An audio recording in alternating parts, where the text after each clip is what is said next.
وعلى آل سيدنا محمد كما صليت على إبراهيم وعلى آل إبراهيم في العالمين إنك حميد مجيد. أعوذ بالله من الشيطان الرجيم. بسم الله الرحمن الرحيم.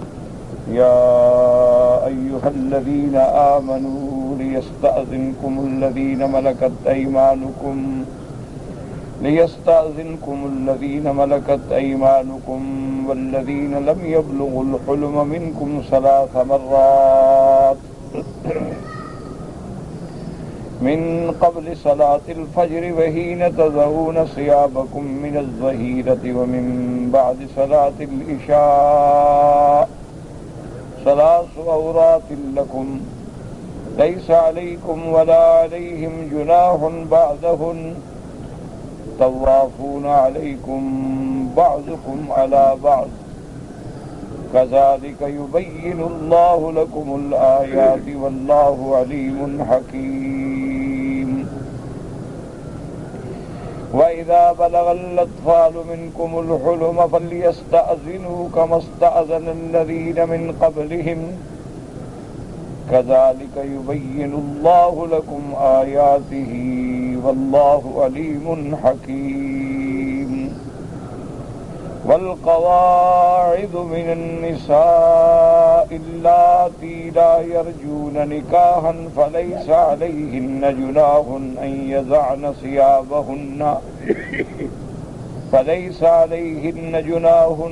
أن يضعن ثيابهن غير متبرجات بزينة وأن يستعففن خير لهن والله سميع عليم. قال المؤلف والمفسر رحمه الله تعالى أدام النفع بعلومكم بعلومه وعلومكم في الدارين آمين إلى أن قال هذه الآيات الكريمة اشتملت على استئذان الأقارب بعضهم على بعض. اب مفسر رحمۃ اللہ علیہ فرماتے ہیں کہ یہ آیت مبارک جو ہے یہ اپنے اقارب، قریب رشتہ دار، عزیز، اپنے بچے، اپنے غلام، اپنی کنیزیں، اپنے گھر والوں کے بارے میں ہے. پہلا حکم جو تھا وہ تو باہر والے لوگوں کے لیے تھا. یہ احکام ان لوگوں کے لیے ہیں جو قریب ہوتے ہیں، رشتہ دار ہوتے ہیں، ہر وقت آنا جانا ہوتا ہے، گھر میں رہتے ہیں. وما تقدم في اول السورة فهو استئذان الاجانب بعضهم على بعض. جو پہلی آیت آپ پڑھ چکے ہیں اس میں تو یہ تھا کہ باہر والوں کے لیے، یعنی جو رشتہ دار نہیں ہیں، دوست ہیں، احباب ہیں، ملنے کے لیے آتے ہیں، ان کے لیے حکم تھا کہ بغیر اذن کے، بغیر اجازت کے گھر میں داخل نہ ہوں، کہ پہلے اذن مانگیں، اجازت ملے، سلام کریں، اپنا نام بتائیں، پھر استئناس و استئذان کے بعد. یہ تو وہ لوگ ہیں جو پہلے سے گھر میں رہتے ہیں، یہ تو گھر کے اندر موجود ہیں، ہر وقت آنا جانا ہے، ان کے لیے یہ خاص احکام ہے. فرمایا فَأَمَرَ اللَّهُ تَعَالَى الْمُؤْمِنِينَ أَن يَسْتَأْذِنَهُمْ خَدَمُهُمْ مِمَّا مَلَكَتْ أَيْمَانُهُمْ وَأَطْفَالُهُمُ الَّذِينَ لَمْ يَبْلُغُوا الْحُلْمَ مِنْهُمْ فِي 3 أَحْوَالٍ. ان آیات میں اللہ نے مومنین کو حکم دیا ہے کہ تمہارے جو ملازم ہیں، تمہارے جو مملوک ہیں، ہاتھ کا مال ہیں، یا تمہارے گھر میں رہنے والے ایسے بچے ہیں جو بالغ بھی نہیں ہوئے، ابھی بلوغ کو بھی نہیں پہنچے، ان کو بھی ان 3 اوقات میں بغیر اجازت کے اندر آنے کا حق نہیں ہے. اصل میں یہ احکام اب بھی اسی طرح قیامت تک باقی ہیں. یعنی اگر دروازہ بند ہے تو جب تک ناک نہ کریں، اذن نہ مانگے تو دروازہ نہیں کھولنا چاہیے بغیر اجازت کے، اور خاص طور پہ ان اوقات. ویسے تو آدمی ہر وقت بھی لحاظ رکھے، کیونکہ انسان کسی وقت بھی کسی حالت میں ہو سکتا ہے، لیکن یہ اوقات جو ہیں یہ زیادہ اہم ہیں کہ ان اوقات میں آدمی آ کے ذرا لیٹ جاتا ہے. ان اوقات میں آدمی اپنے آپ کو تھوڑا سا ریلیکس کرنے کے لیے کپڑے وغیرہ کا زیادہ احتیاط نہیں کرتا ہے، چادر ہے، بنیان میں ہے، لیٹ جائے گا. تو اس لیے ان اوقات میں حتیٰ کہ بچے ہیں، نابالغ ہیں، خادم ہیں، ان کو بھی اندر آنے کا حکم نہیں. الاول من قبل صلاة الغداة لأن الناس إذ ذاك يكونون نياما في فرشهم سب سے پہلے تو فجر کی نماز سے پہلے، کیونکہ یہ سونے کا وقت ہے، اور خدا کی قدرت ہے کہ آخری حصہ رات کا جو ہے اس میں نیند آدمی کو بڑی غفلت سے آتی، آدمی بالکل نیند میں گویا کہ بے ہوش ہوتا ہے، اسے پتہ ہی نہیں ہوتا ہے کہ میرا کپڑا بدن پہ صحیح ہے نہیں ہے، میں کیسے لیٹا ہوا ہوں۔ اچھا، بعض اوقات تو ایسی نیند ہوتی ہے شدت سے کہ آدمی اس کو جو بھی کوشش کرے جگانے کی وہ محسوس ہی نہیں کرتا۔ وَحِينَ تَضَعُونَ ثِيَابَكُم مِّنَ الظَّهِيرَةِ أَيْ فِي وَقْتِ الْقَيْلُولَةِ، کہ کھانے کے بعد، کیونکہ قیلولہ کرنا جو ہے سنت ہے، حضور صلی اللہ علیہ وسلم کی سنت مبارک ہے کہ انسان اگر دن کو کھانا کھائے تو تھوڑی دیر کے لیے لیٹ جائے۔ لیکن یہ بھی آتا ہے، محدثین علماء فرماتے ہیں کہ قیلولہ کے اندر نیند کرنا ضروری نہیں ہوتا کہ لازماً ہر حال میں نیند آئے نہ آئے، لیکن 15 منٹ آدھا گھنٹہ کھانے کے بعد لیٹ جائے۔ اسی طرح محاورات عرب جو ہیں ان میں بھی کہتے ہیں تغدا تمدا، کہ تم نے اگر غدا کیا ہے یعنی دن کا کھانا کھایا ہے تھوڑا لیٹ جاؤ۔ تعشا تمشا، اگر تم نے رات کا کھانا کھایا ہے تو تھوڑا چلو پھرو تاکہ کھانا جو ہے وہ صحیح معنی میں ہضم ہو جائے۔ اگر آدمی کھاتے ہوئے لیٹ جاتا ہے رات کو تو اس کا نقصان ہوتا ہے، اس کے لیے تو ضروری ہے کہ وہ تھوڑا بہت چلے، اور زیادہ باہر جانے کا موقع نہ بھی ہو تو اپنے کمرے میں چلتا رہے 5-10 منٹ کے لیے، اپنے گھر کے صحن میں چل لے، گھر میں چھت ہے اس پہ چل لے، کیونکہ ہر وقت آدمی باہر نہیں نکل سکتا ہے، نہ اس کے پاس اتنے اوقات ہوتے ہیں۔ لیکن اگر ان چیزوں پہ عمل کرے تو اللہ کی مہربانی سے صحت جو ہے انسان کی بہتر رہتی ہے، کہ غدا کے بعد تھوڑا تمدا آرام کر لے اور رات کو کھانے کے بعد تھوڑا سا چل پھر لے۔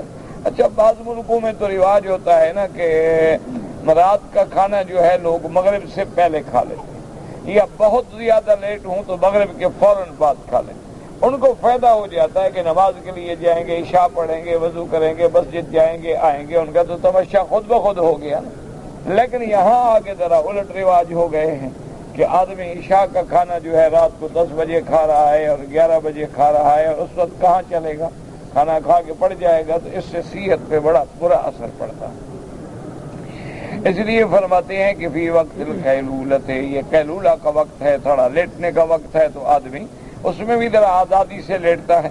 لأن الانسان قد يضع ثيابه في تلك الحال مع اهله، اور کبھی ایسا ہوتا ہے کہ جب وہ بھی لیٹ رہا ہے ساتھ بیوی بھی لیٹ رہی ہے، تو اتفاق سے انسان ہے، اس کا کپڑے کی حالت کا کوئی پتہ نہیں ہوتا۔ ومن بعد صلاة العشاء لأنه وقت النوم، اور عشاء کے بعد فوراً بھی، کیونکہ یہ سونے کا وقت ہے، اور سونے کے لیے آدمی کو پرائیویسی کی ضرورت ہوتی ہے، اور سونے کے لیے ہر آدمی جو ہے وہ اہتمام سے نہیں سوتا ہے کہ جیسے باہر نکلتا ہے تو آدمی کپڑے پہن کے نکلتا ہے، لیکن جب گھر میں ہوتا ہے اور بستر پہ ہوتا ہے اور سو رہا ہوتا ہے تو کم سے کم لباس میں ہوتا ہے، تو اس میں اندیشہ ہوتا ہے کہ کہیں عورت کھل نہ جائے اور اس پہ کسی بچے کی بھی نظر نہ پڑے۔ اسلام نے اتنا احتیاط فرمایا۔ وَيُؤْمَرُ الْخَدَمُ وَالْأَطْفَالُ أَنْ لَا يَهْجُمُوا عَلَىٰ أَهْلِ الْبَيْتِ فِي هَٰذِهِ الْأَحْوَالِ لما يخشى من ان يكون الرجل على اهله او نحو ذلك من الاعمال، اس لیے اللہ نے حکم دیا کہ خادم ہیں یا گھر کے بچے ہیں، ایسا نہ ہو کہ وہ اچانک گھر میں داخل ہو جائیں، کیونکہ اچانک داخل ہونے میں کبھی ایسا ہے کہ میاں بیوی ملے ہوئے، کبھی ایسا ہے کہ بغیر کپڑوں کے لیٹے ہوئے، کبھی ویسے نہ بھی لیٹے ہوں، چلو پیار کر رہے ہیں، کچھ کر رہے ہیں، تو چھوٹے بچے دیکھیں ان کے دماغوں میں برے اثرات پڑیں۔ یہی وجہ ہے کہ آج کل ڈش کے ذریعے سے تقریباً اللہ کی مخلوق کو دشمنوں نے برباد کر ڈالا ہے، نوجوان بالکل ہلاکت کے کناروں پہ پہنچ گئے ہیں، الا من عصمہ اللہ، ہاں مگر وہ لوگ جن کو اللہ نے محفوظ رکھا ہے، اور اللہ تبارک و تعالیٰ تو حفاظت فرمانے والے ہیں، لیکن ہمیں بھی ہدایات ہیں کہ ہم اپنے گھروں کو کنٹرول کریں، ہم اپنے گھروں کو سنبھالیں، کہ ہمارے گھر میں اگر ٹی وی ہے تو بچوں کے ساتھ بیٹھ کے خبر دیکھ لیں، کوئی اہم بات دیکھ لیں، کوئی ایسی بات دیکھ لیں جو تاریخ سے تعلق رکھتی ہے، علماء سے تعلق رکھتی ہے، دروس ہیں، علم کا فائدہ حاصل کرنا ہے۔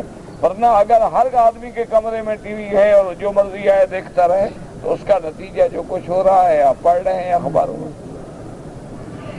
وَلِهَذَا قَالَ ثَلَاثُ عَوْرَاتٍ لَكُمْ لَيْسَ عَلَيْكُمْ وَلَا عَلَيْهِمْ جُنَاحٌ بَعْدَهُنَّ کہ یہ 3 وقت جو ہیں یہ بڑے پردے والے وقت ہیں کہ ان اوقات میں بطور خاص، اور بڑی ترتیب دیکھیں اللہ کے قرآن نے کیسے خوبصورت ترتیب کہ من قبل صلاۃ الفجر، نماز سے پہلے، اس کے بعد ظہر، اس کے بعد عشاء، ترتیب اوقات کی بھی اسی طرح ہوتی۔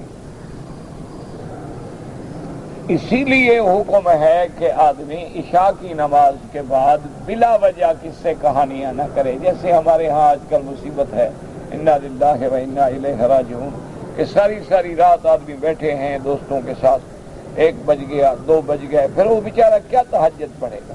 ورنہ شریعت کا حکم جو ہے وہ یہی ہے کہ عشاء کی نماز کے بعد بات کرنا بھی منع ہے، کہ آدمی بات نہ کرے۔ ہاں طالب العلم ہے، مطالعہ ہے، مراجعہ ہے، یا میاں بیوی ہیں آپس میں بات کر رہے ہیں، وہ تو ایک ضرورت ہے، ورنہ بغیر ضرورت جو ہے حکم یہ ہے کہ عشاء کے بعد جتنا جلدی ہو سکے سو جائیں۔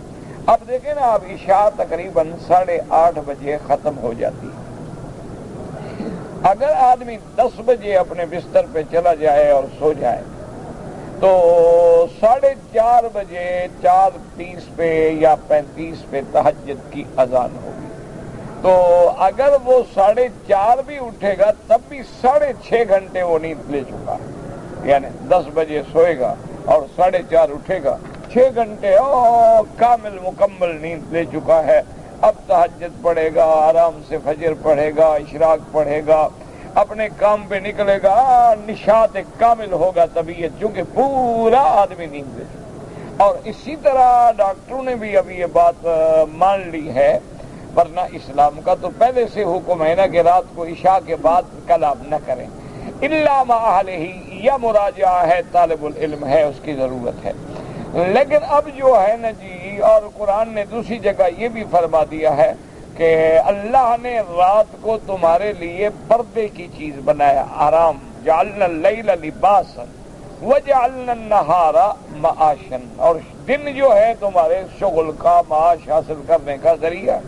اسی طرح فرمایا نومکم سباتا، اور اگر اب ڈاکٹر بھی مانتے ہیں، وہ کہتے ہیں کہ جو رات کی نیند ہے نا اس کا بدل دن کی نیند نہیں ہو سکتی، یعنی دن میں آپ چاہے 8 گھنٹے سو جائیں، لیکن رات میں اگر آپ 3 گھنٹے آرام کر لیں تو وہ 3 گھنٹے زیادہ بہتر ہیں، وہ انسان کو زیادہ صحت کے لیے مناسب ہیں، کیونکہ اللہ نے رات آرام کے لیے بنائی ہے، رات سکون کے لیے بنائی ہے، اور دن جو ہے اللہ تبارک و تعالی نے تمہارے چلنے پھرنے اور کام کے لیے بنایا۔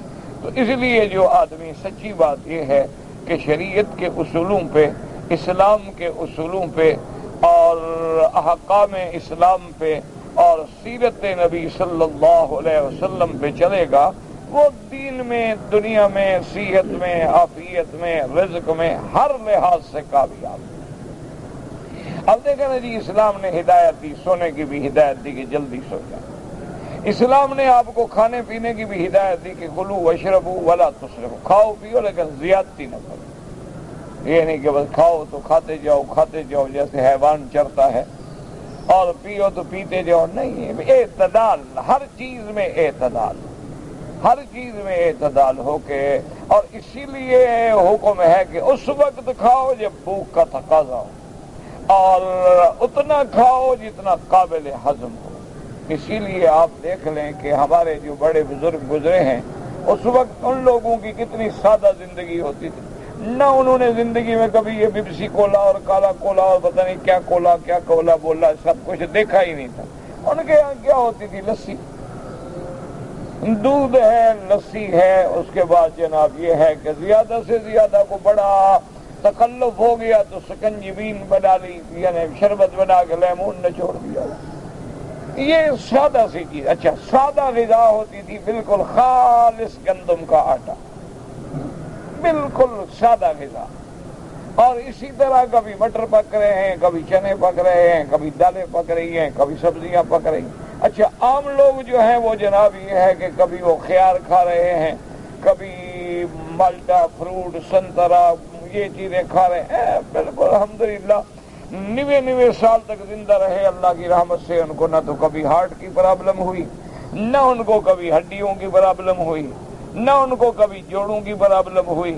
اب جناب ہم نے اصل نعمتیں چھوڑ دی اور آ گئے ڈالڈے پہ، اصل نعمتیں ہم نے چھوڑ دی اور آ گئے مرغی، اور وہ مرغی بھی وہ جو 3 دن میں بڑی ہو جائے، ٹیکا لگا کے بڑا کر دو اس کو۔ اور ہم نے دودھ بھی ایسا پیا ہے کہ جو بھینسوں کو انجیکشن لگا کے دودھ نکالا جاتا ہے۔ تو اس لیے پھر نتیجہ کیا ہوگا دیکھ رہے ہیں کہ 20 سال کے بچے بوڑھے ہو گئے، 20 سال کے بچوں کے بال سفید ہو گئے، اور 20 سال کا 25 سال کا نوجوان جو ہے آج بھی 50 سال 70 سال والے بوڑھے سے مقابلہ نہیں کر سکتا۔ اس کا ہاتھ پکڑ لینا تو کھڑا ہوگا جیسے ایک پتلی ہاتھ میں ناچ رہی ہے، کہ اس کا طاقت ہی نہیں، صحت ہی نہیں، پھر گناہ بھی ساتھ لگے ہوئے ہیں۔ ورنہ اسلام کے مطابق یعنی آپ گناہوں سے بچ جائیں۔ دیکھیں نا جی، اللہ نے آپ کو یہ ہاتھ دیا، ٹھیک ہے، عقل بھی تو دیا ہے نا اللہ نے۔ آپ کی عمر اللہ نے لکھی 90 سال، یہ ہاتھ 90 سال کے لیے دیا ہے یا 10 سال کے لیے دیا ہے؟ سنی بات ہے کہ اس کو 90 سال تک کام کرنا چاہیے۔ اسی طرح جن لوگوں نے بچپن سے گناہ نہ کیا وہ 90 سال کے بھی ہو جائیں تو 4 بیویوں سے گزارا کر سکتے، لیکن جن کا ابھی لوگ بالغ نہیں ہوتے تو گناہ شروع ہو گیا تو جوانی تو ختم ہوگی 2 دن میں، 4 دن میں، سال میں، 2 سال میں، 4 سال میں۔ تو اس لیے دیکھا ہے کبھی عورتیں تنسیخ کر رہی ہیں، کبھی جھگڑے ہو رہے ہیں، کبھی طلاق دے رہا ہے۔ جب بیوی خوش نہیں ہوگی جھگڑا تو کرے گی، اور کیا کرے گی؟ جب مطمئن نہیں ہوگی، اس کے حقوق ادا نہیں ہوں گے، اس کے خواہشات پورے نہیں ہوں گے، لڑے گی اور کیا کرے گی؟ پھر کبھی بہانہ بنے گا بچوں کا، کبھی اس کا، کبھی کھانا نہیں ملتا، کبھی روٹی نہیں ملتی، اصل تو اس کے خواہشات نفس پورے نہیں ہوتے۔ تو سیدھی سی بات ہے، تو سلی سی بات۔ اور وہ کیسے پورے ہوں گے؟ جوان تو بیچارہ فارغ ہو گیا، فلمیں دیکھنے کے بعد لعنت پہ پڑا اور ہمیشہ کے لیے ختم ہو گیا، گل گیا، سڑ گیا وہ۔ انا للہ و انا الیہ راجعون، رونے کے سوا حالت یہ ہے کہ کنٹرول کرو، اپنے گھر پہ کنٹرول کرو، اپنے بچوں پہ کنٹرول کرو۔ دیکھو کہ ان کے گھر میں کون کون سی سی ڈیز ہیں، دیکھو کہ ان کے گھر کے اندر کون کون سی آڈیو ویڈیو کیسٹ ہیں، ان کو خود چلاؤ، بیٹا چلا کے مجھے دکھاؤ یہ کیا ہے، تو آپ کنٹرول کریں۔ لیکن آپ خود کہیں کہ بیٹا اچھی طرح ڈھونڈ کے لاؤ، آج میں نے بھی دیکھنی ہے، تو پھر جب دادا دادی بھی ساتھ بیٹھ کے دیکھیں تو پھر پوتا پوتی کیا کریں؟ بات پھر ٹھیک ہے، پھر انا للہ و انا الیہ راجعون ہوتی۔ آج کل تو حال یہی ہے نا، ماشاءاللہ بزرگ بچوں سے پہلے بیٹھے ہوتے ہیں ٹی وی پہ، ماشاءاللہ 4 نمبر کی اینک ہو نا، مجال ہے پلک جھپک جائے، اتنے غور سے دیکھتے ہیں، غور سے کبھی اتنا قرآن بھی نہیں پڑھا ہوگا۔ انا للہ ہے، دیکھا نہیں ہر آدمی ٹیلی فون ہے، گھنٹیاں بجی، حتیم میں انا للہ، حتیم کے اندر نماز پڑھ رہا ہے اور گانے لگے ہوئے۔ یار یہ کوئی یہودی تو نہیں آتے نا، مسلمان بھائی ہیں نا ہمارے بھئی، انہوں نے خاکہ بنایا توہین کی، تم تو کعبے کے سامنے کھڑے ہو کے توہین کر رہے ہو، حضور کے روضے پہ کھڑے ہو اور گھنٹیاں بج رہی ہیں، میوزک آ رہا ہے۔ جہاں حکم ہے کہ آواز اونچی ہو جائے تو تمہارے عمل تباہ ہو جائیں گے، تم نے گانا لگایا ہوا۔ یعنی جب تم خود اتنی بے حس ہو گئے، بے ضمیر ہو گئے، تو کیسے کہتے ہو جی فلاں کافر نے توہین کر؟ وہ کافر تو دشمن ہے، توہین نہیں کرے گا تو کیا وہ درود پڑے گا؟ وہ تو کافر ہے، بدبخت ہے، وہ دشمن ہے، دشمن دین ہے، دشمن اسلام ہے، دشمن رسول پاک ہے۔ ان سے بات منوانے سے پہلے تم خود دیکھو کہ کیا ہم اللہ کے کعبے کی توہین نہیں کر رہے، روضہ رسول اللہ کی توہین نہیں کر رہے، کہ جہاں بزرگوں نے لکھا ہے کہ چلو تو پاؤں دھپ دھپ نہ کریں، آواز نہ آئے، وہاں ہر آدمی کی جیب میں جناب گانا لگا ہوا، طواف کر رہا ہے، کوئی دعا نہیں، کوئی ذکر اللہ نہیں، ٹیلی فون، جی کیا حال ہے، خیریت ہے، ٹھیک ہے میں آ رہا ہوں، میں فلاں وقت ابھی آتا ہوں، ابھی کہاں کھڑے ہو کے طواف، پتہ نہیں یہ کون سا طواف ہے۔ انا للہ و انا الیہ راجعون، بس کچھ کہہ نہیں سکتا۔ بہرحال چونکہ ہم لوگوں کی ذمہ داری ہے کہ ہم دین کے چوکیدار ہیں اور دین کے سبب میں ہمیں روٹی ملتی ہے، تو ہم نے تو پھر کہنا ہے نا، دیکھو نا، آپ چوکیدار رکھتے ہیں، اس نے تو پہرا دینا ہے نا، شور کرنا ہے، چور چور چور چور، لکڑی بھی مارے گا، دروازہ بھی کھٹکھٹائے گا، بیٹری بھی، لائٹ بھی مارے گا، آوازیں بھی دے گا، سیٹیاں بھی بجائے گا، اور بہت زیادہ ضرورت پڑ جائے تو کوئی ہوائی شوائی فائر مائر بھی کر دے گا۔ اس کے ذمہ، ہمارے ذمہ تو یہی ہے نا جی، اور ہمارے ذمہ تو کچھ نہیں کہ ہم آپ سے کوئی بات منوا لیں، یہ تو ہمارے ذمہ ہے ہی۔ انا للہ و انا الیہ راجعون، بس یہی کہہ سکتے ہیں اور کچھ نہیں کہہ۔ اسی لیے قرآن نے فرمایا ثلاث عورات لکم لیس علیکم ولا علیہم جناح بعدہن ای اذا دخلوا فی آل غیر هذه الاحوال، اگر تین ان چیزوں کے، ان اوقات کے علاوہ ویسے اپنے بچے آئے جائیں کوئی حرج نہیں، فلا جناح علیکم فی تمکینکم ایاہم ولا علیہم من راؤ شیئا فی غیر تلک الاحوال۔ ہاں وہ اگر آ گئے، تم کپڑوں سے بیٹھے ہو، بیوی کپڑوں سے بیٹھی ہے، کوئی حرج نہیں۔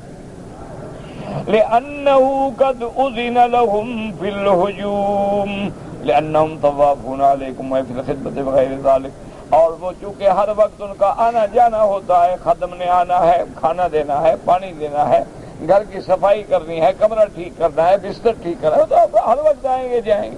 بس ان اوقات کا خاص طور پہ خیال رکھیں، ان اوقات کی پابندی رکھیں، کیونکہ یہ اوقات غفلت ہیں، اور اسلام نہیں چاہتا ہے کہ کسی طرح چاہے نابالغ بچہ ہو یا چاہے تمہاری خادمہ ہو، اس کی نظر جو ہے کسی حال میں کسی انسان کی عورا پہ پڑ جائے۔ اس کے بعد فرماتے ہیں یغتفر بالطوافین ما لا یغتفر فی غیرہم، اور جن لوگوں نے ہر وقت گھر میں آنا جانا ہے ان کے لیے کچھ اور زیادہ رعایات ہوتی ہیں۔ ولہذا روى الامام مالک واحمد بن حنبل واہل السنن رحمہ اللہ علیہم ان النبی صلی اللہ علیہ وسلم قال فی الحرۃ انہا لیست بنجسۃ انہا من الطوافین علیکم والطوافات۔ اسی طرح مفسر رحمۃ اللہ علیہ فرماتے ہیں کہ امام مالک اور امام احمد نے رحمۃ اللہ علیہم نے روایت نقل کی ہے حدیث پاک میرے مدنی محمد مصطفیٰ صلی اللہ علیہ وسلم، حضور نے فرمایا بلی کے بارے میں کسی نے پوچھا کہ یا رسول اللہ صلی اللہ علیہ وسلم، گھر میں پانی رکھا ہوتا ہے کھلا ہے، کبھی کبھی بلی منہ مار کے پی لیتی ہے، آپ نے فرمایا اس سے پانی پلیت نہیں ہوتا، چونکہ یہ تو ہر وقت گھر میں آنے جانے والی چیز ہے، کیسے احتیاط ہو سکے، کتنا احتیاط کریں۔ آپ لوٹا بھر کے رکھیں گے بلی صاحبہ پہنچ جائیں گے، آپ پانی بھر کے رکھیں گے تو بلی کہیں سے آ جائے گی۔ ہاں بعض فقہا نے یہ بات کا رکھا ہے کہ خاص خیال کرو کہ بعض اوقات مثلاً بلی نے تازہ چوہا کھایا ہے، منہ گندا ہے، خون لگا ہوا ہے، وہ اس نے منہ مارا ہے تو پھر پانی حرام ہو جائے گا، پھر پانی جو ہے وہ پلیت ہو جائے گا۔ اگر آپ نے دیکھا ہے کہ اس کے اثرات ہیں پانی پر، کیونکہ جب اس نے منہ گندا ہوگا تو پانی پہ اثرات آئیں گے۔ اگر ایسی بات نہیں ہے تو چونکہ یہ ہر وقت آنے جانے والی چیز ہے تو اس لیے رعایت دی گئی۔ تو غلام بھی چونکہ ہر وقت آتا ہے، کنیز بھی ہر وقت گھر میں ہوتی ہے، بچے بھی چھوٹے نابالغ ہر وقت گھر میں ہوتے ہیں، تو وہ تو کسی وقت بھی کھیلتے کھیلتے تمہارے کمرے میں آ جائیں گے، تو ان کے لیے تو اور زیادہ رعایت ہوتی ہے، لیکن ان خاص اوقات میں خیال رکھا جائے۔ اسی لیے حکم ہے کہ جب بچہ بچی 10 سال کے ہو جائیں تو ان کے بستر جو ہیں وہ الگ کر دیے جائیں، ان کو علیحدہ سلایا جائے تاکہ وہ ماں باپ کی کسی حرکت پہ نہ نظر کر سکیں۔ ویسے تو یاد رکھیں کہ بچہ چاہے چھوٹا بھی ہو، یعنی دودھ پیتا بچہ 1 سال کا 2 سال کا، اس کے سامنے بھی والدین جو حرکات کرتے ہیں نا اس کے دماغ میں فیڈ ہوتی رہتی ہے، وہ بول تو نہیں سکتا نہ آپ کو منع کر سکتا ہے، لیکن دیکھ تو رہا ہے، اس لیے ہر حال میں آدمی احتیاط کرے۔ اور اگر اپنے بچوں کو بچانا ہے تو 4 سال کی عمر سے ان پہ کنٹرول کریں، کہ 4 سال کا بچہ ہو ان کے سامنے کبھی جھگڑا نہ کریں، ان کے سامنے کبھی کپڑے نہ اتاریں، ان کے سامنے کبھی ننگے نہ ہوں، ان کے سامنے کبھی میاں بیوی نہ لیٹیں، ان کے سامنے کبھی بری بات نہ کریں، اور ان کو پھر آہستہ آہستہ انگلی پکڑ کے اپنے ساتھ رکھیں، کبھی حرم لے گئے، کبھی نماز میں لے گئے، کبھی جمعہ میں لے گئے، تاکہ ان کے ذہن جو ہے وہ دین کی طرف آئیں، ان کو اسلام کا لباس پہنائیں، ان کے سروں پہ اسلامی لباس دیکھیں۔ اس لیے آپ دیکھیں اروپا میں چلے جائیں، یورپ میں جائیں، دنیا کے ملکوں میں جائیں، جن لوگوں کو اللہ نے اپنا بنا لیا ہے نا جی، وہ وہاں رہتے ہوئے ان کے بچے پگڑیاں باندھتے ہیں، ہمارے بچے یہاں کٹنگ کر کے سر ننگے پھرتے ہیں۔ کیا ہے کہ انہوں نے 4 سال سے اپنے بچے کو تربیت دی، اس نے گندے مقام پہ اس کو جانے ہی نہیں دیا، کسی غلط مقام پہ اس نے جانے ہی نہیں دیا۔ اب ہم باہر سفر میں ہوتے ہیں، کبھی دیکھتے ہیں تو ان کے گھروں میں بڑے بڑے، یہاں تو آپ کے پاس 20 انچ 24 انچ 40 انچ، ان کے پاس پتہ نہیں 80 90 انچ کے سکرین کے ٹی وی ہوتے ہیں۔ اچھا، ہر کمرے میں لگا ہوا، لیکن چلائیں گے کبھی؟ کب چلائیں گے؟ جب انہوں نے صبح نکلنا ہو، ویدر دیکھیں گے، موسم دیکھیں گے کہ کیا حال ہے، آج درجہ حرارت کتنا ہے، کون کون سی سڑک بلاک ہے، کہاں برف باری ہے، کوئی سڑک راستہ بند تو نہیں ہے، بس وہ اپنا وے دیکھیں گے۔ اس کے بعد صرف یا بڑے سے بڑا کوئی ٹائم ہوگا تو کوئی انٹرنیشنل نیوز، اخبار، خبریں جو ہیں عالمی، وہ ذرا کھول کے بیٹھ کے سن لیں گے تاکہ ذرا حال احوال کا پتہ چلے کہ دنیا میں کیا ہوگا۔ اس کے بعد بالکل سوال ہی پیدا نہیں ہوتا کہ اور بالکل یعنی ہم حیران ہوتے ہیں کہ ایسی بچیاں ماشاءاللہ جو وہاں میڈیکل میں ہیں، میڈیکل کالجوں میں پڑھ رہی ہیں اور ماشاءاللہ جوان ہیں، وہاں پیدا ہوئیں، وہاں جوان ہوئیں، انہی ماحول میں انہوں نے پرائمری کیا، مڈل کیا، او لیول کیا، پھر کالج آئیں، پھر میڈیکل میں آئیں، اس کے باوجود تہجد کے وقت کھڑی ہیں مسلم۔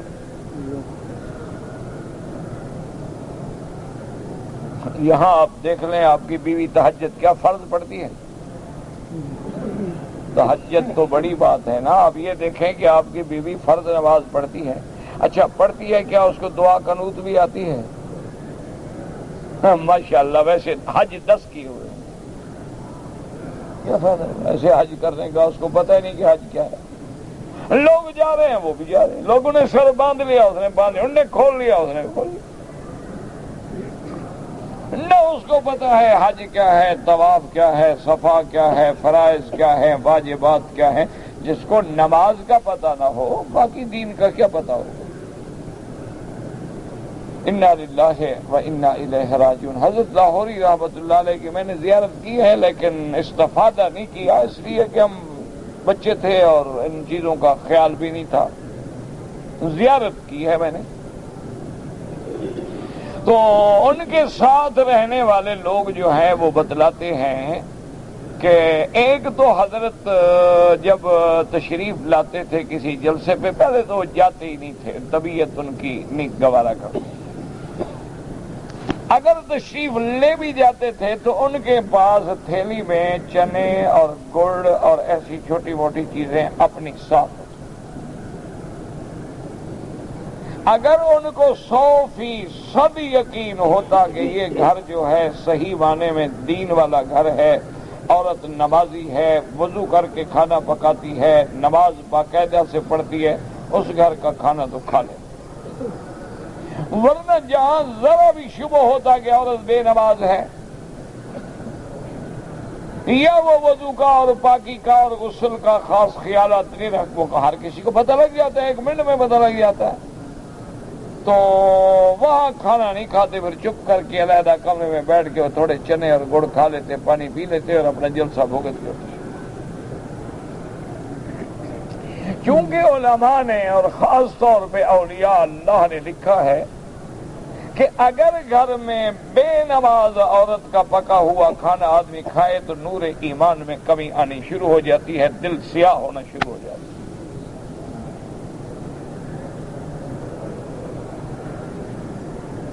پتہ نہیں ہمارے دلوں کا سیاہی نہیں، میرے خیال میں یہاں تو کوئی زنگار لگے ہوئے ہوں گے نا، سیاہی تو معمولی بات ہے، یہاں تو معلوم ہوتا ہے کہ سیاہی در سیاہی در سیاہی در سیاہی ہو کے سیاہی کا ٹکڑا بن گئے ہوں گے، یہاں تو پتہ ہی نہیں، ہرا جو چیز آئے ماشاءاللہ خلاص، ہرا چیز آئے فنا در فنا، ہوٹل پہ بیٹھے ہیں، پتہ ہی نہیں ہے کہ مرغی کہاں کی ہے، گوشت کہاں کا ہے، اس میں گھی کہاں کا ڈالا ہے اس نے، اور جبنا خرید رہے ہیں پتہ نہیں ہے کہاں کا ہے، کس ملک کا بنا ہوا ہے، کیا اس میں خنزیر کے انزائم تو نہیں ڈالے گئے، پتہ ہی نہیں، ضرورت ہی نہیں پوچھنے کی، لاؤ بابا کھاؤ، بس ہڑپ کرو، ہضم کرو، بلا انا للہ و انا، کیوں یہ جبنا جو ہے نا یہ معدے کے انزائم کے بغیر بنتا نہیں، اور وہ دو چیزوں کے استعمال ہوتے ہیں، یا گائے کے یا خنزیر کے۔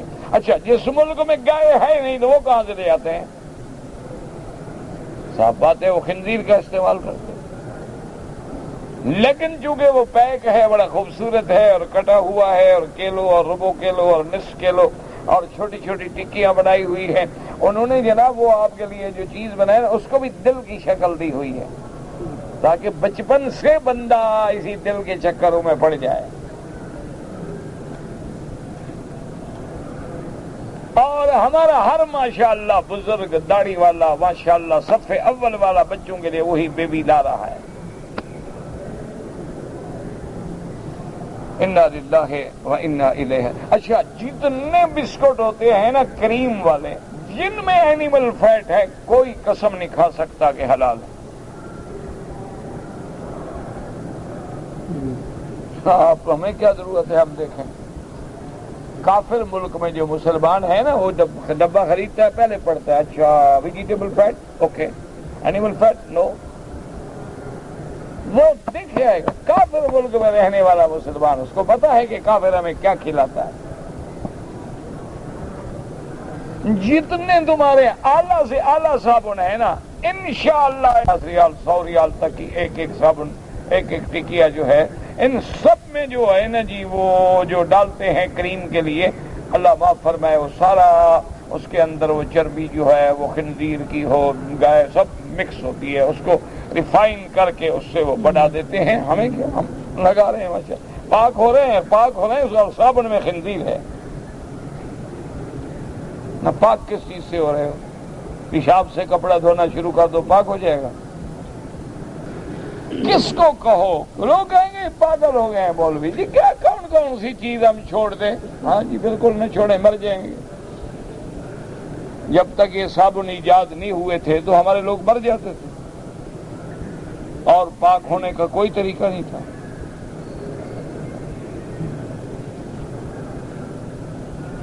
یہ جتنے شیمپو ہیں نا ان کو ذرا پڑھ کے دیکھا کرو، ان کو پتا ہے، کافروں کو پتا ہے کہ مسلمان کے کھانے میں حرام ملا دو، پہننے میں حرام ملا دو، شیمپو ویمپو سا اس کے اندر حرام کا قطرہ پہنچا دو، نہ اس کی خدا سنے گا، نہ اس کی دعائیں منظور ہوں گی، نہ عبادت منظور ہوگی، یہ پھر دے گا بھی نہیں۔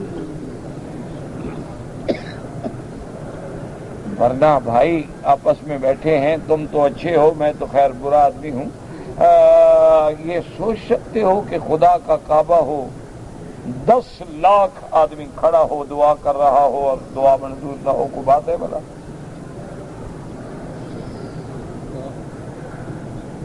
کوئی تصور ہے؟ اگر کعبے میں بھی ہماری دعا منظور نہ ہو کہاں جائیں؟ اور ریاض الجنہ میں بیٹھ کر بھی ہماری دعائیں منظور نہ ہوں؟ ریاض الجنہ میں بیٹھے ہیں اور جناب میوزک لگا ہوا ہے موبائل پہ۔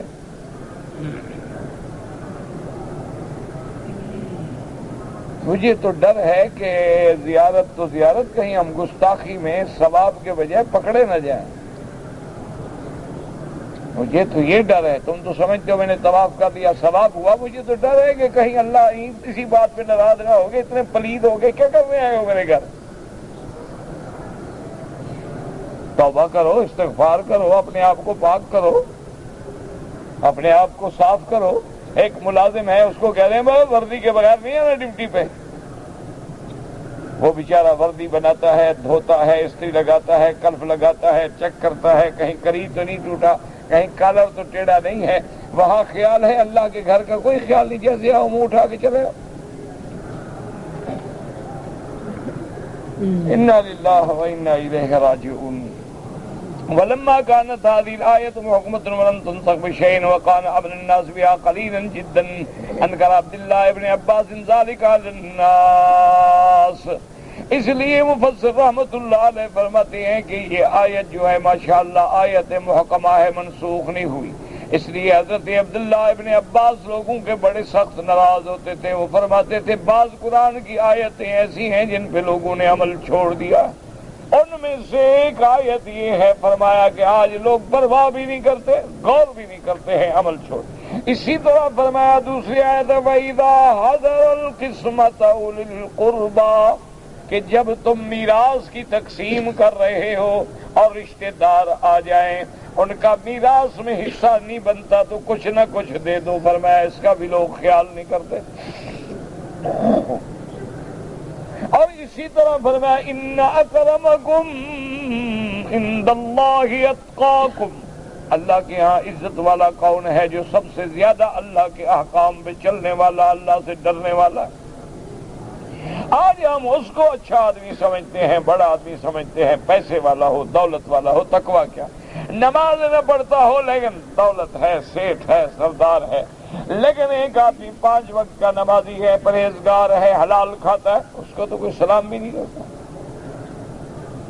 كما قال ابن ابي حاتم حدثنا ابو زرعة قال حدثنا يحيى بن عبد الله بن بكير قال حدثني عبد الله بن لهيعة قال حدثني عطاء بن دينار عن سعيد بن جبير قال قال ابن عباس، حضرت ابن عباس فرماتے ہیں ترک الناس 3 آیات فلم يعملوا بهن۔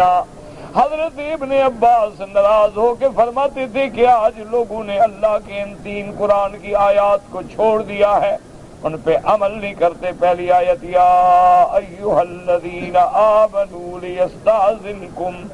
لیستاذنکم الذین ملکت ایمانکم الی آخر الآیہ، فرمایا اس آیت پہ بھی لوگ عمل نہیں کرتے ہیں۔ والآیت التی فی سورۃ النساء، اور سورۃ النساء میں جو آیت ہے وَإِذَا حَضَرَ الْقِسْمَةَ أُولُو الْقُرْبَى، کہ اگر میراث کی تقسیم کے وقت رشتہ دار آ جائیں، ان کا حصہ نہ بھی بنتا ہو تو کچھ نہ کچھ تھوڑا بہت دے دو تاکہ وہ راضی ہو جائیں، دل نہ دکھے ان کا۔ وَالْآیَةُ الَّتِی فِی الْحُجُرَاتِ، اور سورۃ حجرات میں جو آیت مبارک ہے ان اکرمکم عند اللہ اتقاکم، وفي لفظ وزن اسماعيل ضعيف ان عمرو بن دينار ان عطاء بن رباح ابي رباح بعض قال غلب الشيطان والناس على 3 آیات۔ حضرت ابن عباس رضی اللہ تعالیٰ عنہ غصے میں فرماتے تھے کہ شیطان نے لوگوں پہ غلبہ کر لیا ہے اور انہوں نے ان 3 آیتوں پہ عمل کرنا چھوڑ دیا ہے۔ ان آیات مبارک میں سے ایک آیت یہ ہے کہ یا ایھا الذین آمنوا لیستاذنکم الذین ملکت ایمانکم والذین لم یبلغوا الحلم منکم 3 مرات۔ اور اس کے بعد فرماتے ہیں ابو داؤد حدثنا ابن الصباح بن سفیان بن عبدہ وهذا حدیث اخبرنا سفیان عن عبید اللہ بن ابی یزید سمع ابن عباس یقول لم ينبئ اکثر الناس آیت الاذن۔ حضرت ابن عباس غصے میں آ جاتے تھے، کہتے تھے بہت سارے لوگ ہیں جو آیت اذن پہ ایمان نہیں لے آئے، اگر ایمان لاتے تو بغیر اذن کے کسی کے گھر میں داخل نہ ہوتے، اگر ایمان لاتے تو استئذان و استئناس پہ عمل کرتے، اگر مومن ہوتے تو استئذان اقارب کے ان اوقات کا خیال رکھتے۔ وَإِنِّي لَآمُرُ جَارِيَتِي هَٰذِهِ تَسْتَأْذِنُ عَلَيَّ، فرمایا میری جو کنیز ہے حالانکہ حلال ہے مجھ پر، لیکن میں اس کو بھی حکم دیتا ہوں کہ بغیر اذن کے میرے اوپر داخل نہ ہوا کر۔ وقال ابو داود وقضى رواه عطاء بن عباس يامر به وقال الثوري موسى نبي عائشة الشعبي استاذنكم الذين ملكت ايمانكم قال لم تنسخ۔ بعض علماء فرماتی ہیں کہ یہ آیت منسوخ ہو گئی، لیکن راجح قول یہ ہے یہ آیت محکمہ ہے، منسوخ نہیں ہوئی۔ قلت فإن الناس لا يعملون بها وقال اللہ المستعان۔ میں نے کہا کہ اگر آیت مستحکم ہے لیکن لوگ عمل کیوں نہیں کرتے؟ انہوں نے کہا بس اللہ رحم کرے، اللہ مدد کرے۔ وقال ابن ابی حاتم حدثنا الربیع بن سلیمان قال حدثنا ابن وهب قال اخبرنا سلیمان بن بلال عن عمرو بن ابی عمر عن اکرمۃ بن عباس ان رجلین سألاه عن الاستئذان في 3 عورات التي امر اللہ بها في القرآن۔ حضرت اکرمہ فرماتی ہیں کہ 2 آدمی آئے حضرت ابن عباس سے آ کے پوچھا کہ اللہ نے جو حکم دیا ہے کہ ان 3 اوقات میں بغیر اذن کے گھر میں داخل نہ ہوں۔ فقال ابن عباس ان اللہ ستیر یحب الستر، اللہ تبارک و تعالی چونکہ ستر فرمانے والے ہیں، وہ چاہتے ہیں کہ بندے بھی ستر میں رہیں، حیا میں رہیں، پردے میں رہیں، ان کے عورات پہ بھی کسی کی نظر نہ ہو۔ کان الناس لیس لهم ستور علی ابوابہم ولا حجال فی بیوتہم۔ حضرت ابن عباس فرمایا کہ اس زمانے میں دروازوں پہ پردے بھی نہیں ہوتے تھے اور گھروں کے اندر کوئی چھپر کھٹ اور مچھردانیاں قسم کی بھی نہیں بنی ہوتی تھی کہ آدمی اندر ہو کسی کی فوراً نظر نہ پڑے۔ فربما فاجع الرجل خادمه وولده ويتيمه بأجره وهو على أهله۔ کبھی ایسا بھی ہوتا ہے کہ بندہ اپنی بیوی کے ساتھ لیٹا ہے، اس کا خادم آ گیا یا بیٹا آ گیا یا گھر میں جو یتیم بچہ ہے وہ داخل ہوا اور اندر بھی بیوی بغیر لباس کے ہیں۔ فأمرهم الله أن يستأذنوا في تلك الأوقات التي سمى الله ثم جاء الله بعد بالستور وبسط الله عليهم الرزق فاتخذوا السطور واتخذوا الحجال۔ اب حضرت ابن عباس نے فرمایا کہ اللہ نے لوگوں کو دولت دے دی، اللہ نے لوگوں کو پیسہ دے گیا، گھر پہ دروازے بھی لگ گئے، پردے بھی لگ گئے، اور گھروں کے اندر بلکہ جو بڑے آدمی ہیں ان کو مچھردانی کی طرح اندر بھی وہ پلنگ کے اوپر بھی اپنا ایک پردہ لگا دیتے ہیں۔ جب اس قسم کا اہتمام ہو تو پھر خطرہ نہیں رہتا ہے۔ پر الناس ان ذلك قد كفاهم من الاستئذان الذي امروا به، وهذا اسناد صحيح الى ابن عباس ورواه ابو داود القعنبي عن الداوردي عن عمرو بن ابي عمر به۔ حضرت ابن عباس رضی اللہ تعالیٰ عنہ فرماتے تھے کہ اب چونکہ پردے کا خاصا اہتمام ہو گیا ہے اس لیے لوگ سمجھتے ہیں کہ اب اذن کی ضرورت نہیں رہی، حالانکہ اذن کی ضرورت ہے، چاہے کتنا انتظام کیوں نہ ہو جائے۔ انسان ہے، غفلت ہوتی ہے، دروازہ ہے، کچھ ہے، چاہے بیٹا ہے بیٹی ہے، کسی حال میں بھی بغیر اذن کے اندر نہ آئے، خاص طور پہ ان اوقات میں تو بالکل نہ آئے۔ واللہ اعلم۔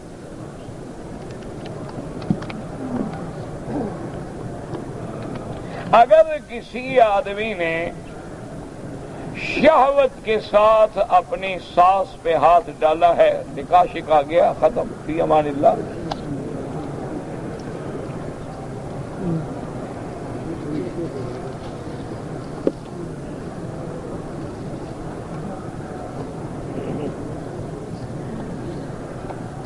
اب تو میرا بھائی کس بات کا ماتم کریں، اللہ کے حرم میں بیٹھ کے کہتے ہوئے شرم آتی، لیکن شریعت کا بھی حکم ہے کہ شرعی مسائل بتانے میں شرم نہیں ہوتی ہے۔ لیکن آج کل تو حالات یہ ہیں، نعوذ باللہ ثم نعوذ باللہ، کہ لوگ پہلے اپنی ساس سے ناجائز تعلق قائم کر کے پھر اس سے رشتہ حاصل کرتے ہیں کہ جی وہ راضی ہوگی تو لڑکی دے گی نا۔ پتہ نہیں یہ کیسا نکاح ہے اور کیسے حلال ہے۔ انا للہ و انا الیہ۔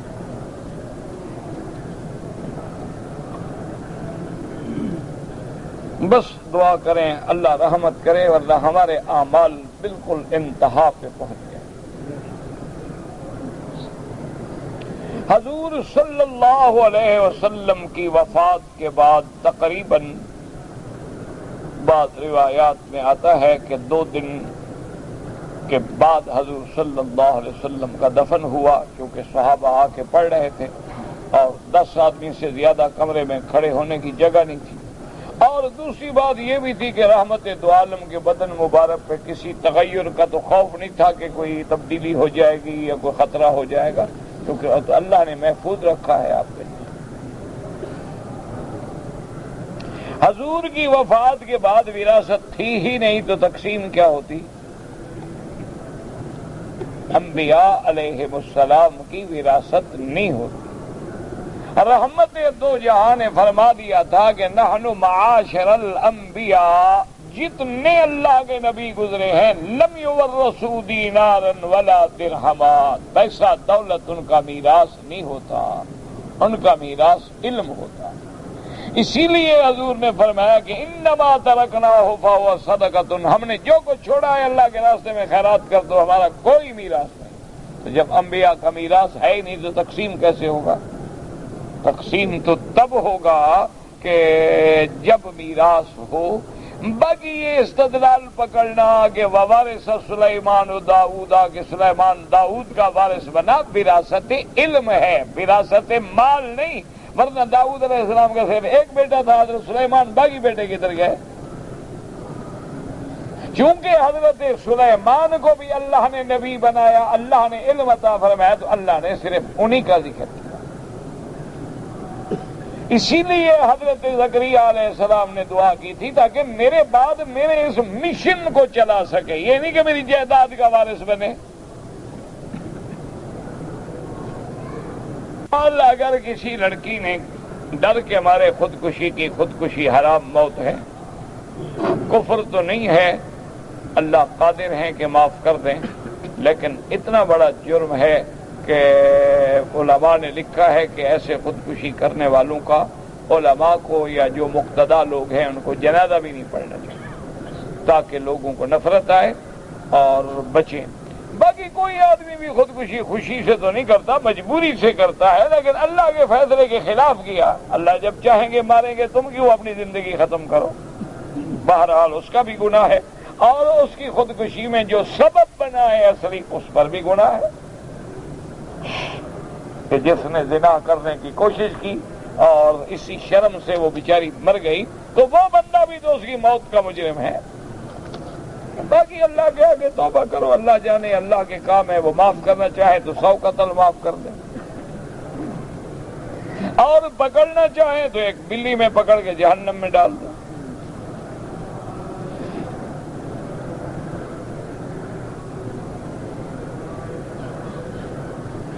کوئی آدمی جو اپنے ہاتھ سے اپنی شہوت کو زائل کرتا ہے وہ حرام ہے، بلکہ ایک روایت مبارک میں آتا ہے کہ قیامت والے دن ان کے ہاتھ ایسے ہوں گے جیسے حاملہ ہوتے ہیں، تاکہ لوگوں کو پتہ چلے کہ یہ وہ بدبخت لوگ ہیں، لہذا یہ چیز حرام ہے۔ وہ تو بعض مقام پہ فقہا لکھتے ہیں، مصیبت تو یہی ہے نا، آدمی پڑھتا تو ہے لیکن سمجھتا نہیں ہے نا۔ بعض مقام پہ حنابلہ میں سے بعض علماء نے لکھا کہ ایک آدمی ہے، اللہ معاف کرے، شہوت کا غلبہ ہے، عورت موجود ہے، زنا کے لیے رستہ کھلا ہے، اس سے بچنے کے لیے اس نے یہ عمل کر لیا تو اس گناہ سے تو کم ہے نا، لیکن یہ معنی تھوڑا ہے کہ ہمیشہ کرتا رہے۔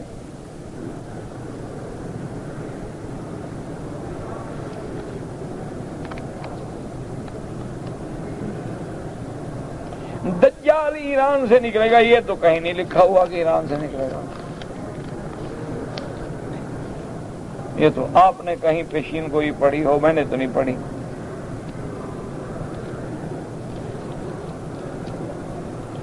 بہرحال افضل عبادت مکہ مکرمہ میں نفلی عبادات میں سے طواف، کیونکہ ہر نفلی عبادت بندہ ساری دنیا میں کر سکتا ہے، تہجد پڑھ سکتا ہے، اشراق پڑھ سکتا ہے، تلاوت قرآن کر سکتا ہے، خیرات و صدقات کر سکتا ہے، لیکن طواف تو کر نہیں سکتا۔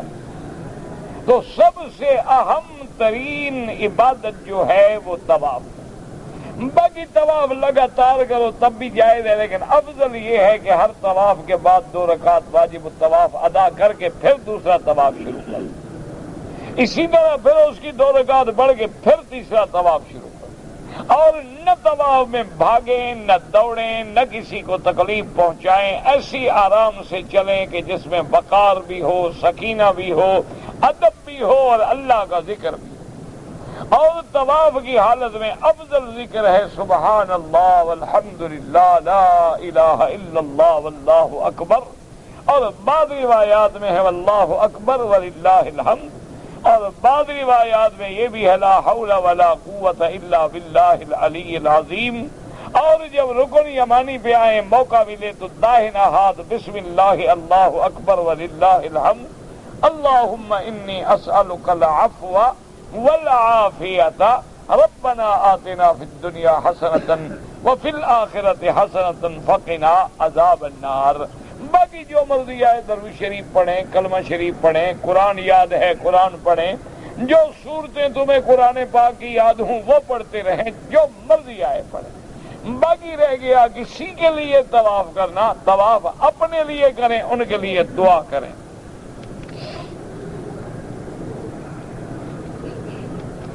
کہتے ہیں جی کہ بعض لوگ جو ہیں جوتے الماریوں میں نہیں رکھتے، بلکہ جہاں قرآن پاک کی الماری ہیں ان کے قریب رکھ دیتے ہیں۔ میرا بھائی اصل بات نیت پہ ہے، انما الاعمال بالنیات۔ اگر ایک آدمی کی نیت جو ہے، اب دیکھو نا، مثلا ایک آدمی نے ایسے کیا دیا، اس کو کوئی آدمی نہیں چڑھے گا، لیکن دوسرے کو ذلیل کرنے کے لیے کیا تو لازمی بات ہے کہ چڑ ہو جائے گی۔ اس لیے جو لوگ، اب یہ الماری کھڑی ہے، الماری لوہے کی ہے، بند ہے، اگر اس نے ادھر جوتے رکھے اس کا مقصد توہین نہیں ہے،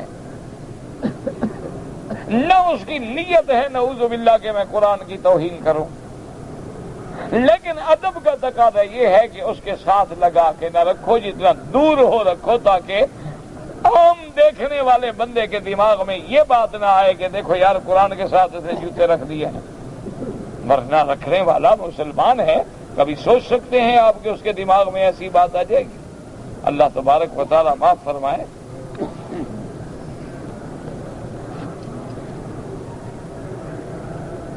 کہتے ہیں جی کہ ایک شخص نے کئی مرتبہ مختلف اشخاص اپنی بیوی کی موجودگی میں بیوی کو طلاق دے دی، ہو گئی، پکی ہو گئی۔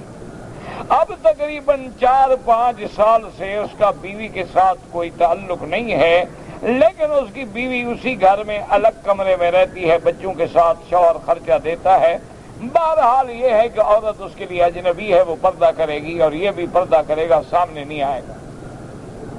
پھر وہ اگر اپنے بچوں کے ساتھ عزت بچا کے رہتی ہے، طلاق دفع ہے۔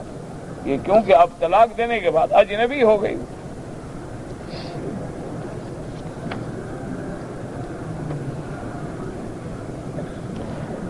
کہتے ہیں جی کہ میں جدے گیا تھا اور کسی دوست کے گھر میں نماز کا وقت آیا تو میں نے نماز 4 رکعت پوری پڑھ لی اور قصر نہیں کی، کوئی حرج نہیں، کوئی منع نہیں۔ جیسے اللہ نے مسافروں کو اجازت دی ہے کہ سفر میں روزہ نہ رکھیں، لیکن کوئی رکھ لے تو گناہ نہیں،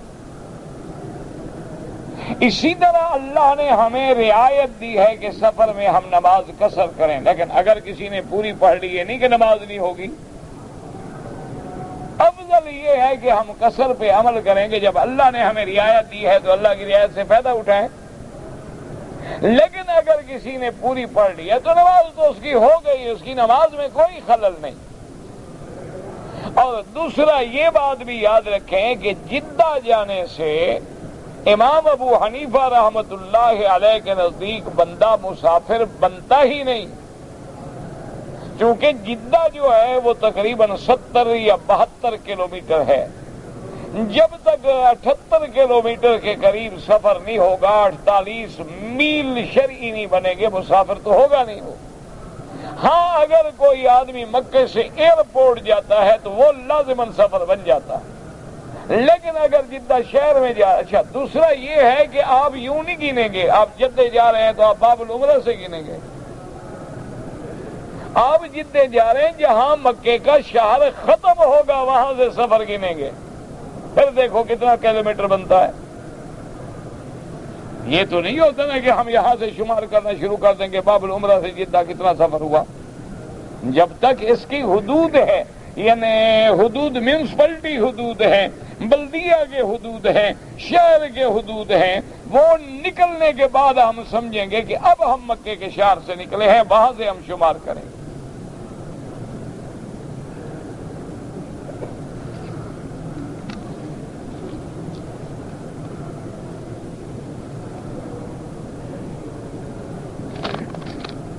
میں نے آپ کے پاس سے گھنٹی کی آواز آ رہی، ہو سکتا ہے مجھے بھی بند کرنا بھول گیا ہو، میں اس کی کوئی صفائی تو نہیں دیتا، اپنی طرف سے تو میں کوشش کرتا ہوں کہ بند کر دوں، لیکن کبھی آپ نے آواز سن لی ہو تو ہو سکتا، بڑی بات ہے، انسان ہے، مجھے بھی بھول گیا۔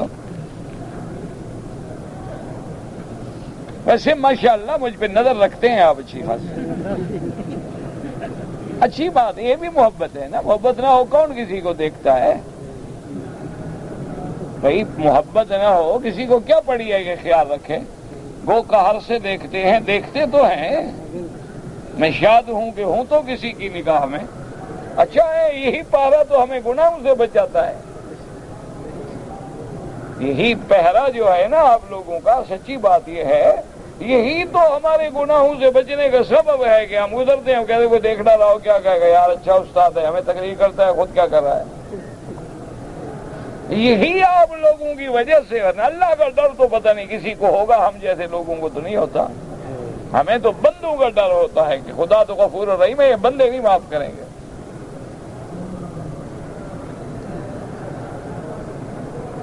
اسی لیے آپ دیکھ لیں کہ داڑھی ہے نا حضور کی سنت ہے، خدا جانتا ہے، میں اللہ کا، محض داڑھی سے بھی آدمی سینکڑوں گناہوں سے بچ جاتا ہے۔ کوئی بے حیا ہو تو الگ بات ہے، ورنہ اس کو شرم آتی، یار میری داڑھی ہے، کوئی کیا کہے گا کہ دیکھو منہ پہ داڑھی ہے، بال سفید ہیں، اور نوجوان لڑکی کو تاڑ کے کھڑا ہو تو وہ چپل اٹھا کے نہیں مارے گی منہ میں کہ یہ کیسا آدمی ہے، مولوی ہے، داڑھی رکھی ہوئی ہے اور ہمیں بری نظر ڈال رہا ہے۔ تو اسی طرح جو ہے نا جی، یہ جو ہم لوگ الحمدللہ اسٹیج پہ آنے والے لوگ ہیں نا، ہم تمہاری دعاؤں سے بھی اور ماشاءاللہ تمہاری کڑی نظروں کی وجہ سے بھی گناہوں سے بچے رہتے ہیں۔ تم اپنے بچوں کا خیال کرو نہ کرو، مولوی کے عیب ضرور ڈھونڈو گے۔ تمہیں اللہ نے پیدا اسی لیے کیا ہے کہ مولویوں کے پیچھے لگ جاؤ اور ان کے گناہ ڈھونڈو۔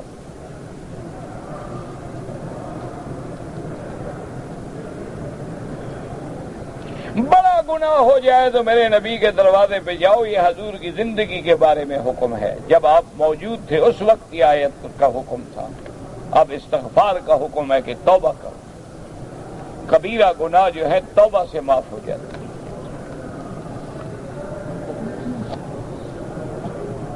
حضرت یوسف علیہ السلام اور جلیخا تو کوئی نہیں، زلیخا زے سے ہوتا ہے، اور وہ بھی اللہ جانے اس کا نام زلیخا تھا یا تم نے رکھا ہوا ہے، وہ تو سابقہ کتابوں میں اس کے کئی نام آئے ہیں، رائیل بھی آیا ہے، زلیخا بھی آیا ہے، اور حقیقت یہ ہے کہ اللہ عالم یہ دونوں غلط ہوں، قرآن نے تو نام بتایا نہیں، ہم کہاں سے نام لے آئے؟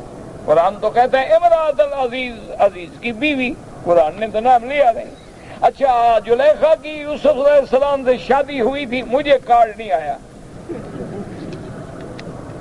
نہ میں شادی میں گیا، مجھے کیا پتا، نہ تمہیں حضرت یوسف کی شادی کا فکر ہے، پہلے میری شادی کا کیوں فکر نہیں کرتے ہو؟ جب کہتا ہوں ہنس دیتے ہیں، سمجھتے ہیں استاد مذاق کرتا ہے، اللہ کے کعبے میں مذاق کرتا ہے، اچھا استاد ہے، سامنے قرآن رکھا ہے، کعبے میں بیٹھا ہے، مذاق کرتا ہے۔ نہ یوسف علیہ السلام کی شادی ہوئی ہو یا نہ ہوئی ہو، ایمان سے کہیں ہمیں کیا مسئلہ ہے اس کا؟ اللہ نے جب قرآن میں سارا قصہ یوسف علیہ السلام کا بیان فرمایا، شادی کا بیان نہیں کیا، تو ہم کہاں سے ڈھونڈ کے لے آئیں؟ بعض روایات اسرائیلیہ میں آتا ہے کہ آپ کی شادی ہوئی اور زلیخا پھر جوان ہو گئی اور پھر عابدہ زاہدہ بن گئی، ساری یہودیوں کی روایات ہیں جن کا کوئی اعتبار ہی نہیں ہے۔ اللہ نے سورت یوسف علیہ السلام ایک واحد قصہ ہے جس کو اول سے لے کر آخر تک بیان کیا ہے، لیکن اللہ نے شادی کا ذکر نہیں کیا، تو ہم کہاں سے لے آئے؟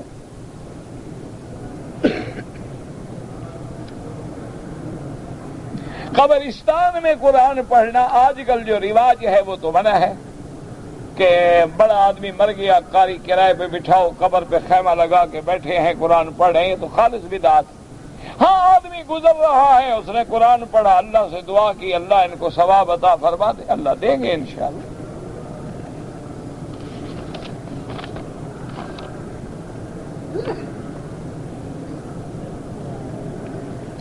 بہرحال اگر کسی عورت کے ساتھ غلط تعلقات تھے، اس کی بیٹی سے نکاح ہوا، نکاح تو ہو جائے گا، لیکن اس سے بڑا یعنی کوئی بے ضمیر، بے غیرت، دیوس ہوگا کہ ماں سے بھی تعلق، بیٹی سے بھی تعلق۔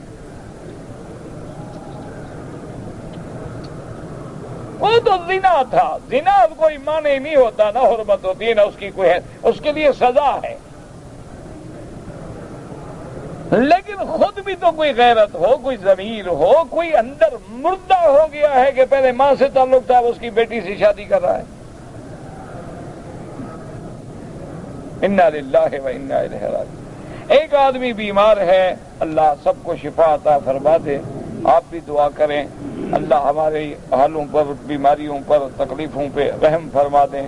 ہم عاجز ہیں، گناہگار ہیں اور بدکار ہیں، بد کردار ہیں، کوئی عمل تو ہے نہیں جو اللہ کی دربار میں پیش کریں، صرف یہ ہے اس کے بندے ہیں، مخلوق ہیں، وہ اپنی مخلوق پہ تو رحم فرماتے ہیں، رحم فرما دیں۔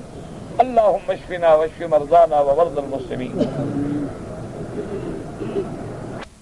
سعودی عرب میں تھا، اس کی بیوی نے 2 سال وہ یہاں رہا، بچے کو جنم دیا، خاوند خاموش ہے، تو تم کیوں چیخ رہے ہو؟ تمہیں کیا تکلیف ہے؟ وہ جانے، اس کا کام جانے۔ صاف بات ہے کہ وہ زنا کی اولاد ہے، ہو سکتا ہے اس کی بھی ہو، 3 سال بھی حمل رہ سکتا ہے۔ اسی لیے آپ نے پہلے بھی پوچھا تھا، میں نے کہا آج کل تو بلڈ ٹیسٹ گروپ بھی دیکھ لیتے ہیں، ڈی این اے ٹیسٹ میں بھی فیصلہ ہو جاتا ہے، تو اس میں کوئی جھگڑے۔